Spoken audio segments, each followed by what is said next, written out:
Hello, my name's James Clegg. I work for the University of Edinburgh's Talbot Rice Gallery, and I'm the curator of our current exhibition, which is called Pine's Eye. Pine's Eye is a large group show that features 12 international artists and runs across our distinctive spaces. As it's currently closed due to the 2020 pandemic, I've decided to make a series of videos that explore each of these artists' works in turn. This week, we're going to look at the work of hereditary chief Beau. Pine's Eye features two of Beau's masks. The first is Otter Woman. The second is Zonaqua.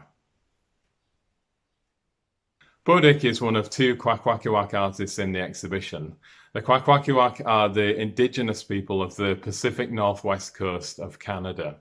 Beau himself was from a small island called Alert Bay, just off Vancouver Island.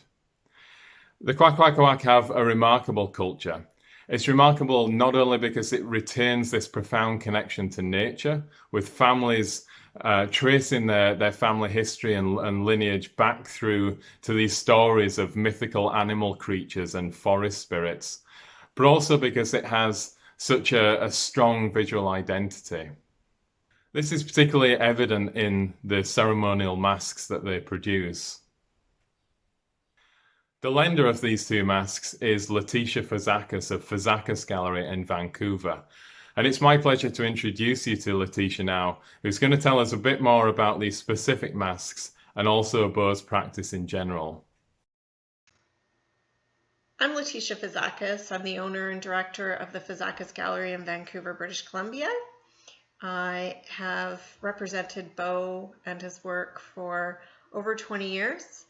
I am his friend, his family member, and the director and producer of the full-length documentary Maker of Monsters, which is about Beau. Otter Woman is a very seductive being, and she is part of a group of otter people that live in the forest. And what they are capable of doing is shape-shifting. And when they shapeshift, they can shapeshift into any other being, person that they want in order to kind of fool the people that they encounter and bring them into their otter world. So she's a very seductive being, and I think that this mask itself is quite seductive. There's quite a sense of beauty and kind of like a titillating danger, I think, to her.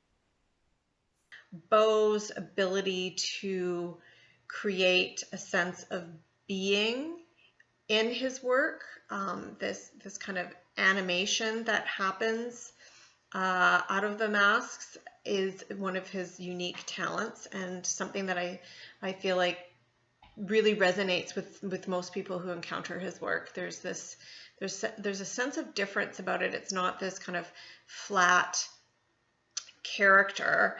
It's a character that actually has a sense of essence, a sense of being, and realness to them. The next work is his Zonaqua. Zonaqua is the wild woman of the woods. She tells the story of gathering children, kind of a warning story for children not to go wandering off into the woods. She also is about the abundance that is in the woods, that is in the environment that we are able to harvest. And interestingly enough, she has this large home that is full of treasure, such as copper, such as fish and furs and berries and preserves and all of these things, but she hoards them and she keeps them to herself. And so one of the stories is about kind of reconciling that and disrupting that, and kind of the lesson of sharing, the lesson of enjoying the abundance, because there's enough for all of us. I feel like his community and Beau himself was able to really feel not just intellectualize the current environmental situation, but actually feel the current environmental situation that we all find ourselves in a very deep, very meaningful way.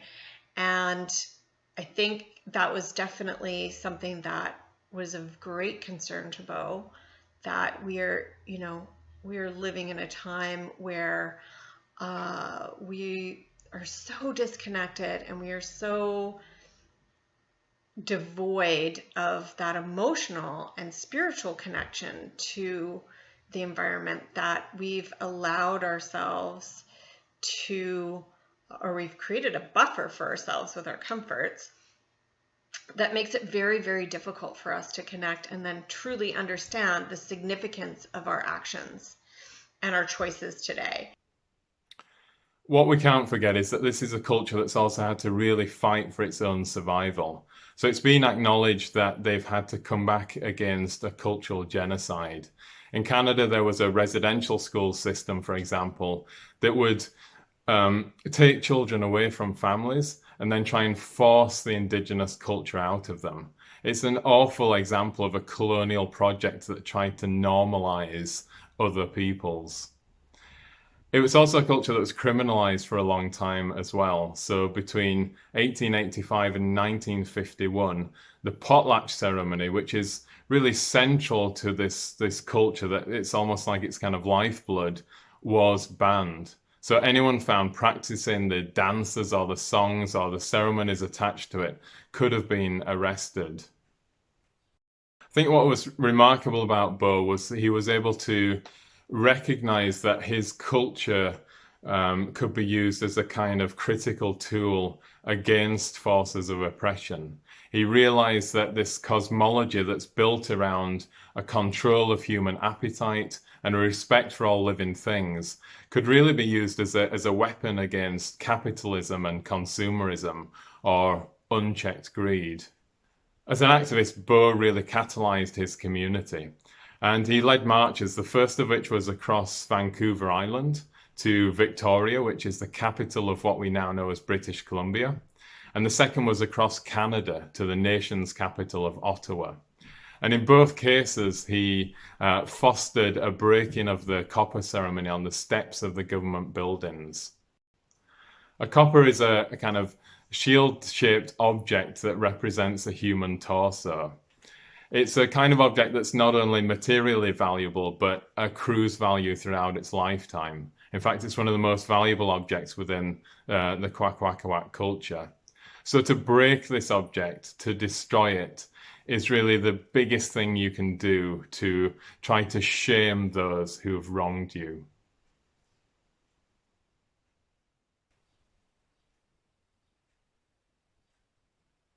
I think one of the beautiful things that Beau would say about kind of the controversy of, like, should you be putting these ceremonial pieces out into the world? And he said, well, I did struggle about, well, should I be keeping that private and all that sort of stuff? And then he's like, well, but there's also part of him that understood that when these pieces go out into the world, they have a job to do. They create a space for assertion of his voice and his community's voice and indigenous voices, so that they're not forgotten and they're not silenced. And it also creates an opportunity for us to learn, for the people that encounter them on a world stage, to have access to that vision, to have a curiosity about it, to have an opportunity to examine, whether or not we care and how we care, and why does Beau care more than perhaps someone else? And I think it's a really great opportunity for the world at large to be able to connect with these pieces.